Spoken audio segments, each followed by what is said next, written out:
Bom, primeiro, bom dia a todos, né?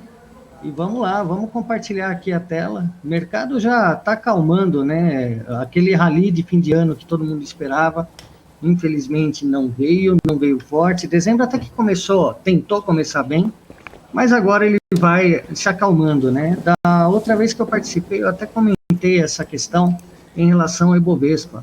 Quando a gente pega no semanal, a gente teve uma grande queda lá em 2008, né? Foi aquele caso dos Estados Unidos. Tivemos uma recuperação em B, tentamos romper o topo e depois disso lateralizamos por quase 6 anos, né? De 6 a 7 anos aqui, né? De 2011 até 2016 praticamente. Então vamos considerar 5 anos. Isso olhando pelo gráfico semanal, tá?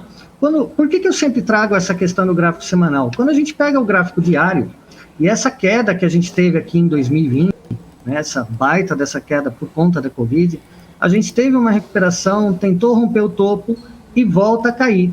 Essa questão de quando a gente repete um movimento em um tempo gráfico menor em relação a um tempo gráfico maior, é chamado de teoria de Adam, tá? E então a gente está refletindo exatamente esse cenário, tá? Se a gente pensar que a gente ficou 5 anos aqui, de 5 a 6 anos, é natural que a gente fique em torno de 1 ano a 1 ano e meio nessa condição, né, de lateralização e queda.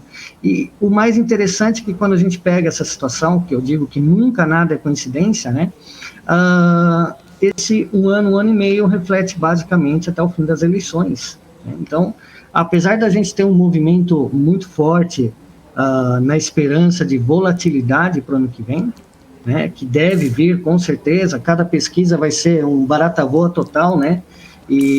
Mas o que o Ibovespa está fazendo agora, nesse momento, ele está quietinho. Tá? Ele está quietinho, já encerrando o ano, lutando para não perder os 104.200, que é esse fundo importante aqui do diário. Tá? Ele está lutando para se manter acima desses 104.200. Tá? Se perder, próxima etapa, o próximo passo é ele vir buscar novamente a faixa do 101, 102, porém ele deve ficar encalacrado aqui entre esses 104 e 105, né? Lembrando que a gente tem hoje, o pregão de hoje, de amanhã, encerra, né?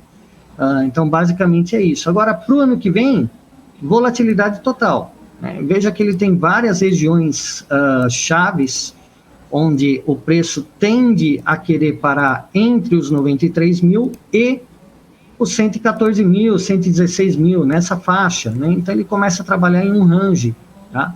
Infelizmente, para pensar em compras, a gente tem que ter o preço acima dos 109 mil neste momento.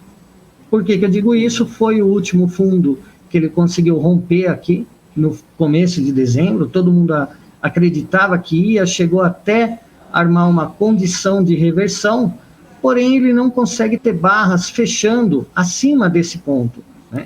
Então isso é falta de força. Quando falta força, ele precisa recuperar em 3 movimentos de queda, para aí sim rearmar uma condição lá próximo entre os 104 e 105 mil, uma nova condição de pivô para tentar romper, né? E aí a gente começa a trabalhar com as linhas, né, as pás de ventiladores ou as linhas de GAN, né, através desse gráfico que a gente pode ver aqui no verde. Então, assim, está bem conturbado, tá? E precisa vir volume, né? Veja como está quietinho e olha o volume caindo, né?